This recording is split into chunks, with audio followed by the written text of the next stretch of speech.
right, guys. In this couple videos, I'm going to be going over the released chemistry SOL from 2015. So, if you want to see actual chemistry SOL questions, we kind of have three places to do it.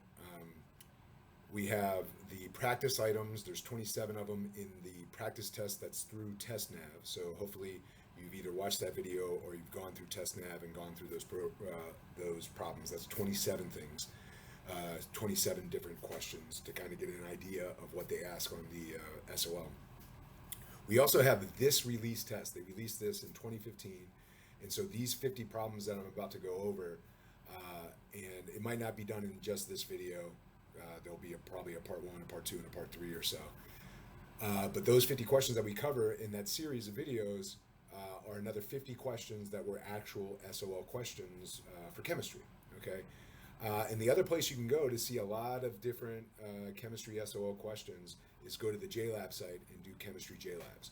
And the more you do, and the more you figure out any mistakes you made, the better off you're going to be on the SOL. So do a bunch of JLabs, try to figure out anytime you get something wrong on a JLab, ask a question about it, ask your chemistry teacher about it, ask me about it, ask somebody else about it, figure it out.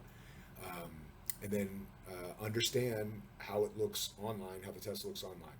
Now, this test that I'm covering, I've turned it into a paper pencil test, and you can get a full copy of it and the answer key, so just the test and the answer key, in our Schoology group resources. It's in the practice test folder. Okay, and this one's called I think it's practice test 3, but it's the release 2015 one. Okay, I have other practice tests that are kind of modeled after this test with those keys in the resources. So if you want to take more practice tests, they're available to you. But this is the one I want to focus on and make a video about because it was an actual chemistry SOL back in 2015. Okay, so let's go into it and just understand you can do it yourself, or you can just kind of watch through the video, follow along with me, and hopefully you're understanding what we're talking about. And if you don't, that would be something to come in and ask a question about, either your chemistry teacher or me, okay, or your chemistry tutor or something. All right. So let's go into it. Okay. So again, you can find a copy of this test and very similar tests, practice tests, in our Schoology resource group. But also you can find the answer keys there. So you can do the practice and then you can check yourself with the key to see how you did. And remember, to pass the SOL, if you can get a 75% or better, you're in really good shape. But really, 65% or better, and you'll probably pass. So the bar isn't that high, but you do want to do some practice to make sure that you do end up passing and getting that verified credit. All right. So I'm just going to open up the key, and we're just going to talk about each question and yeah, see how it goes. All right. So here you will definitely have to calculate percent error, probably a couple times. And remember, it's the difference between the two values divided by the true value times 100. So we got to be able to read this. So the student measures the mass of a 100-gram aluminum rod as 0.99. So this is the student's value, and this is the true value. It really doesn't matter if you do 0.99 minus 1 or 1 minus 0.99, because you should take the absolute value. The main thing is that you're dividing by the true value and you're not dividing by what the student got. Okay, so we would do the difference, divide by 1 times 100, and we get 1%. Okay. Number 2 is just asking what would you use to determine if a reaction was exothermic or endothermic. Exo and endo is just like exo means heat was released as the reaction proceeded, and endo means heat was absorbed as the reaction proceeded. And you would monitor any change in heat with a thermometer, measure the temperature. Okay. Here we got a double replacement reaction, and so I didn't even read the question. I just wanted to see what the reaction was, and that's double replacement. But this is all just asking about a double replacement. Remember, double replacement is going to be, usually it's 2 ionic compounds yield 2 ionic compounds, but you could also have an acid-base neutralization, could also be called double replacement. But it's not neutralization because we don't have an acid or a base. And it's not synthesis. Synthesis would only mean one product. And oxidation reduction, depending on, if you had honors chemistry or if you have general chemistry, we probably don't talk too much about oxidation reduction in general chemistry. But one thing to understand is most double replacement reactions are not oxidation reduction reactions. Like a lot of synthesis reactions, a lot of combustion reactions, a lot of decomposition reactions, and all single replacement reactions and combustion reactions, all of those reactions are usually also oxidation reduction, but double replacement usually is not oxidation reduction, okay? But hopefully you can see that and see that's double replacement, okay? Here it's saying, all right, so here it's asking for the electrical charge of an oxide ion, okay, which is also called an oxidation number or an oxidation state. So it's just asking when oxygen becomes an ion, oxide, what is its charge? And remember, you would just look at the periodic table. And remember, you have to use the online periodic table. It's not going to look exactly like this, but remember, you should be thinking, and unfortunately you don't get a paper periodic table to annotate, but +1, +2, +3, you could do +4 or -4, or really just no ions in this group, -3, -2, -1. So since oxygen's in this group, it needs 2 electrons to get to the noble gas configuration. So it's going to gain 2 electrons, so it's going to become a -2 ion. Okay. Remember, molarity is moles per liter, and this is why I strongly recommend that before you start taking the SOL, you try to write down as many formulas and different things as you can on your scrap sheet of paper, do a memory dump. And one of those things you should totally write down is the molarity equation. Because a lot of students are just going to go, oh, I just take the moles and divide it by the volume. But you'd have to convert the milliliters here to liters before you do it, because it's moles divided by liters, not moles divided by milliliters. So we take our 0.2 moles, we divide it by 0.5 liters, and we get our molarity. Okay. All right, so in number 6 here, we got 92 grams of ethanol, and it's vaporized at its boiling point, and it says it requires 78.6 kilojoules of energy. And we want to know what is the molar heat of vaporization of ethanol in kilojoules per mole. So if you're watching this video kind of in the later part of April, in most chemistry classes, we haven't talked about heat calculations. We will talk about this in your chemistry class before you take the SOL on May 16th. But a lot of the heat calculations you should be able to do even if you don't know what any of this stuff is. The units kind of tell you what to do. And so really what you're trying to do is take an amount of kilojoules, and if you divide it by moles, that'll give you the answer, because that's what your units are. So kilojoules divided by moles. So if you take the kilojoules and you divide it by the moles, that'll be your answer. So here is the kilojoules, right? So now what we just have to do is divide it by moles of the ethanol, okay? Well, we were given grams of ethanol, and we should understand how to convert from grams to moles of ethanol. So we would take our 92 grams of ethanol, we'd calculate the molar mass of ethanol using the periodic table. By now, you might not even have to do it. You would do 12.01 plus 12.01 plus 1.01 times 5 plus 16 plus 1.01. And again, we're getting all those values from our periodic table. Each carbon is 12.01, each O is 16, each 8 is 1.01. So that's where we're getting that from. And so 1 mole of ethanol is 46 grams or around. I just estimated here. So if we do 92 divided by 46, we get 2 moles. And then if all we have to do is kilojoules divided by moles, we'll just take our kilojoules value that they gave us, we'll divide it by our mole value that they gave us, and that will give us our answer in kilojoules per mole, and boom, that's our answer there. Okay. So again, a lot of the heat calculations, the units tell you what to do. So the better you are at dimensional analysis, unit analysis, that kind of thing, the better off you'll be able to answer questions even if you've never heard of what molar heat of vaporization is. Okay, you should before you take the SOL in your chemistry class, but if you don't, right, be a smart test taker. Let the units help you out, okay? So here, notice we have to have the right number of significant digits, and it's asking what is the density of an aqueous solution that has a mass of 10.081 grams and 12.5 milliliters. So remember, density is just mass divided by volume, so that's all we have to do is take the mass and divide it by the volume. But since our volume only has 3 significant digits, we have to round our answer to 3 significant digits. So I do the math, and this is the answer my calculator spits out. But remember, in chemistry or any hard science where we're using math with measurements, our final answers have to be either reported with the right number of significant figures or the right number of decimal places. When we multiply or divide, we worry about significant figures. When we add or subtract, we worry about decimal places. So here, since we're dividing, we should worry about limiting our answer to the least number of sig digs. So this number has 5 sig digs here. The mass has 5 sig digs. The volume has 3, so we're limited to 3. So we got to round to 3 sig digs. Remember, leading zeros are never significant, okay? All right, so number 8, it says, which element has 16 neutrons, 15 protons, 15 electrons?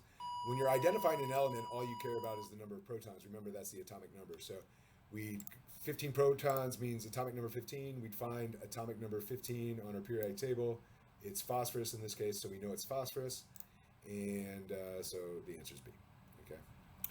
Here we got another chemical reaction, and it's asking the reaction type. Notice this is a little bit different than the first one we had to identify. It looks a little similar, but remember, this was 2 compounds yields 2 compounds. And the way this is a little bit different is you have an element in a compound yields an element in a compound, and that's going to be single replacement. So this is single replacement. The aluminum is replacing the silver. If we go back up to the double replacement example, you have 2 replacements. Aluminum is trading places with barium. Barium's trading places with aluminum. So aluminum's paired up with sulfate now, and barium's paired up with acetate, right? So that's the difference between a single replacement reaction and a double replacement reaction.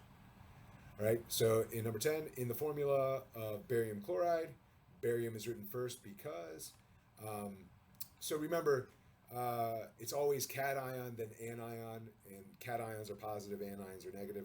So you always write the cation first.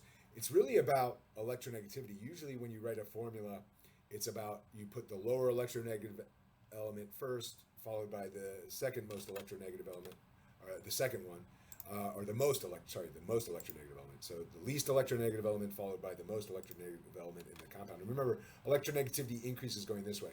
So barium would be less electronegative than chlorine, so you write barium first.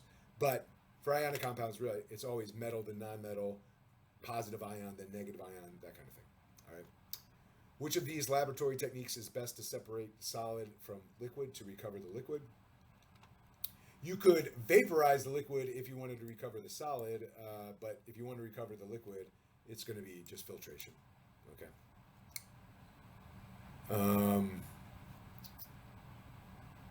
Which of these is not required to ensure that the stock solutions are free from contamination? So which of these things do you not have to do to make sure your solutions that you have in lab don't get contaminated? Okay. You don't want to ever place pipettes in the stock solution bottle. You would pour a little bit of the stock solution out into a beaker and then use your pipette there. So B is not the answer.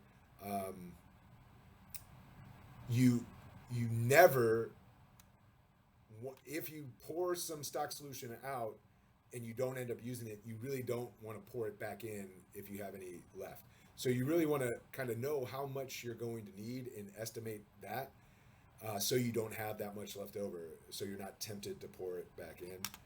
And then you, of course, you want to put the tops back on if you're not using them. So some solutions need to be stored in brown bottles, but not all solutions. Solutions that are light sensitive, you put in brown bottles, but if it's not a solution that's light sensitive, you don't need it. So this isn't required of all solutions, just some solutions. Okay. Which of these values is most responsible for changing the boiling point and freezing points of solvents? You might not ever talk about this in general chemistry. We'll talk about it briefly in honors chemistry. This is a topic of chemistry called colligative properties, and it's like what properties of water, let's use water as a solvent example. It would be what properties of water change as you have stuff dissolved in it. And two main colligative properties. One's called boiling point elevation, and the other one's called freezing point depression.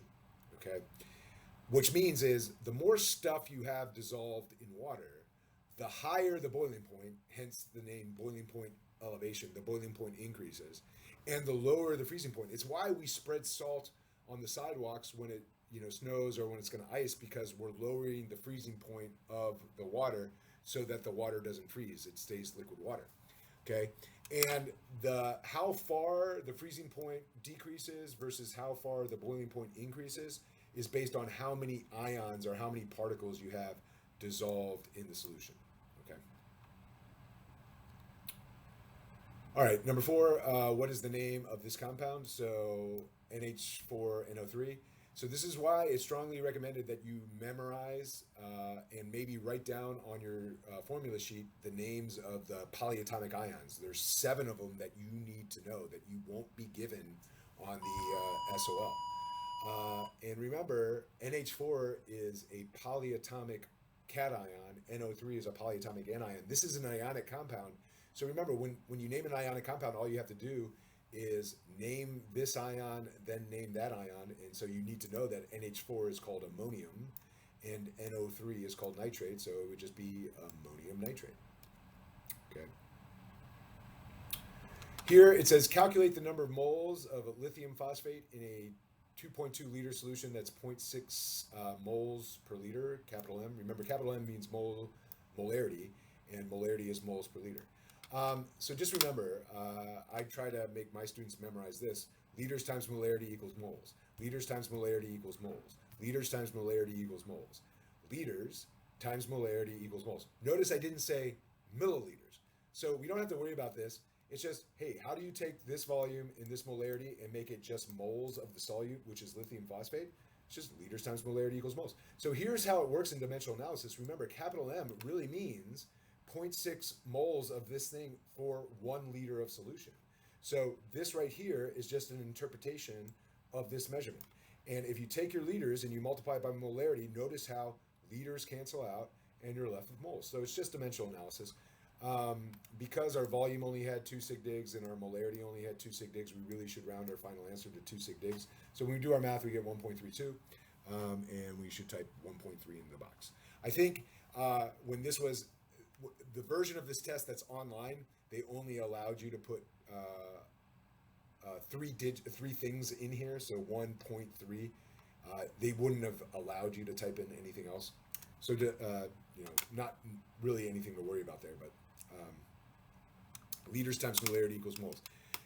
And that means the flip of that is true. That means moles divided by molarity is liters. I haven't seen that type of calculation on the SOL. I have seen calculate the molarity like we did not there. Where did we calculate the molarity? Right here. Calculate the molarity, okay? So moles divided by liters. And then with volume and molarity come up with moles. I have seen them give you milliliters in molarity, so you'd have to convert. If they gave you milliliters, you'd have to convert to liters and then multiply by the molarity. But just remember, liters times molarity equals moles. Okay. All right, so equilibrium has been reached for the reaction. Which conclusion is correct? So they're not going to ask a lot of equilibrium questions on the SOL. If they do, it's usually just defining when you've reached equilibrium, and there's 2 ways to know you've reached equilibrium. When the amounts are the same, so when the amounts of reactants and products remain constant, or you could say when the rate of the forward and the reverse reaction are equal. So the amounts don't have to be equal, the amounts of everything have to remain constant. But the rate of the forward reaction and the reverse reaction are equal. Okay, I've seen on past SOLs, I've seen both definitions show up. So in this one, it's about everything remaining constant. Okay, you've reached equilibrium when the amount of everything remains constant. Okay. And notice there was no reaction shown, so that's probably just a typo on my part. There should be a chemical reaction, but you've reached equilibrium when everything remains constant, and or when the rates are equal. So They won't have both those definitions as choices. So here, the definition they were looking for was when the amounts stay constant. If they didn't have that choice, then the other choice would be when both the forward and the reverse reaction rates are equal. Okay. So here's another heat calculation. And again, we're going to learn how to do heat calculations before the SOL, but like I said on that previous heat calculation where we were using the molar heat of vaporization, let the units guide you on what to do. Okay, so even if you don't know what a joule is, the units are telling you what to do. So on this question, notice that you want your final answer in joules over grams degrees Celsius. So what does that mean? It takes, take your joules, divide it by your grams, and also divide it by the temperature. Okay. Now, the temperature you divide by in this equation is the change in temperature, delta T. So this is the equation you're using, Q equals MCAT, Q equals MC delta T. Remember, delta T just means change in temperature. So the change in temperature is 40 minus 30. So that's where this 10 comes from. But we're solving for Q. Q is just energy. We're not solving for Q. We're solving for C. C is specific heat capacity. So if we rearrange this equation and solve for C, we get Q, which is energy, or heat, divided by M, which is mass, divided by delta T. So Q is joules, M is mass, and delta T is change in temperature. And notice that equation matches those units because the units for Q are joules, the units for M are G, and the units for delta T would be degrees Celsius. So we would just take our joule value, divide it by our mass value, and divide it by our delta T. So we're not dividing by 30 and we're not dividing by 40, we're dividing by that temperature change, and that would be our answer. Okay.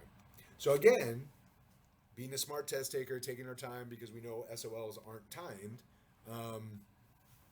letting the units help us figure out what to do. Okay. All right, so I'm going to stop there for part 1, and I'll pick it back up for part 2 at question 18.